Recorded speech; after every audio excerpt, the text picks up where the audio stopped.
శ్రీ గురుభ్యో నమః. శ్రీమాత్రే నమః. మా భక్తి టీవీని ప్రోత్సహిస్తున్నటువంటి మా ప్రేక్షకులందరికీ పరాభవ నామ సంవత్సర శుభాకాంక్షలు. ఉగాది ప్రారంభమైపోతుంది.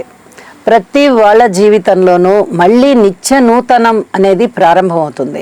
సంవత్సరం చివరికి వెళ్ళేటప్పటికీ అనేక కష్టసుఖాలు పడుతూ ఇక ఎప్పుడెప్పుడు ఉగాది వస్తుందా, మళ్ళీ కొత్త సంవత్సరం మనకి ఏ విధంగా ఉండబోతోంది, ఎన్నో రకాలైనటువంటి కష్టసుఖాలు పడుతూ ఉన్నాం మనము అని చెప్పి అప్పటి వరకు ఉన్నటువంటి నిరాశ నిస్పృహలకి ఫుల్ స్టాప్ పెట్టేసి కొంగ్రొత్త ఆశలతో ఉగాది నాడు పంచాంగ శ్రవణాన్ని వింటారు. ప్రతి వారు కూడా వారి వారి యొక్క జన్మ నక్షత్రాన్ని బట్టి కానీ లేదా నామ నక్షత్రాన్ని బట్టి కానీ వారి యొక్క నామాన్ని బట్టి కానీ వారి యొక్క జన్మ నక్షత్రం ఏమిటి అనేది తెలుసుకుని దానికి తగినటువంటి రాశి ఏదైతే ఉందో ఆ రాశి యొక్క వివరాలని అత్యంత ఉత్సుకతతో చూస్తూ ఉంటారు, అలాగే వినాలని కోరుకుంటూ ఉంటారు. ఈ క్రమంలోనే ముందుగా మనది తెలుసుకుంటాము. తరువాత మన వాళ్ళందరి యొక్క జాతక ఫలాలు ఎలా ఉన్నాయి, ఈ సంవత్సరం ఆదాయ వ్యయాలు ఎలా ఉన్నాయి, అలాగే మానవ మానాలు ఎలా ఉన్నాయి, కీర్తి ప్రతిష్టలు ఏ విధంగా ఉన్నాయి, ధనము ఎక్కువ సంపాదించుకుంటామా లేకపోతే అనవసరమైన ఖర్చులకి లోబడతామా అనేది, ఆరోగ్యం ఏ విధంగా ఉంటుందనేది, ఒక ఖరీదైనటువంటి ఇల్లు కట్టుకుంటామా, కార్లు కొనుక్కోగలుగుతామా, ఒక కారు కొనుక్కోగలుగుతామా, అదే చాలా ఎక్కువ సంపాదన ఉన్నవారైతే 2-3 కార్లు కొనుక్కున్నా ఆశ్చర్యం లేదు, 2-3 ఇళ్ళు కొనుక్కున్నా ఆశ్చర్యం లేదు.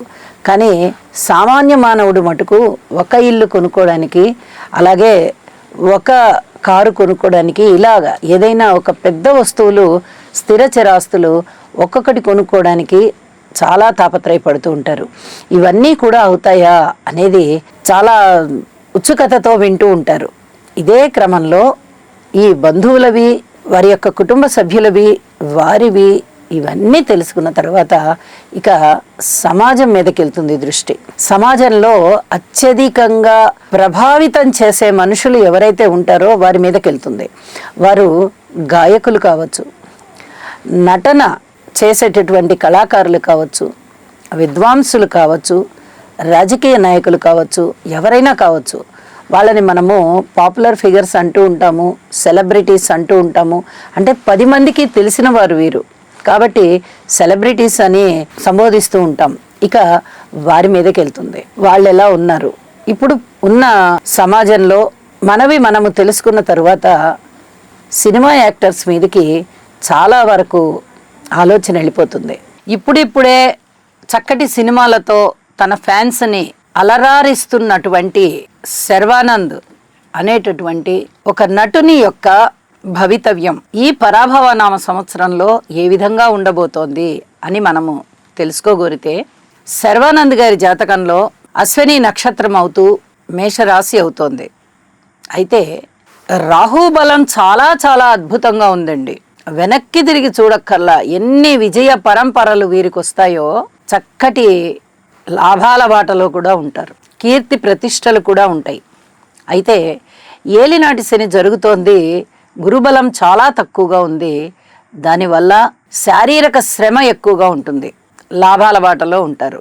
ఇక ఈ సినిమాలు ఇలాంటి వాటి గురించి అంటే వృత్తి ఉద్యోగ వ్యాపారాలు అని తీసుకోవాలి.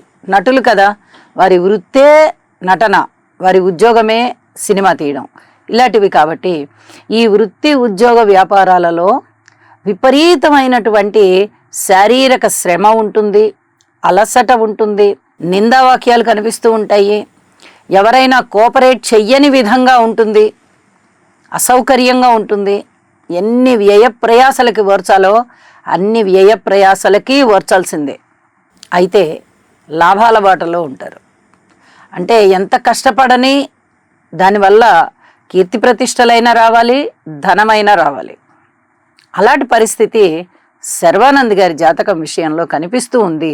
ఈ పరాభవ నామ సంవత్సరం అంతా కూడా వీరికి చక్కటి విజయావకాశాలు కలగాలి అని చెప్పి మనము కోరుకుందాము.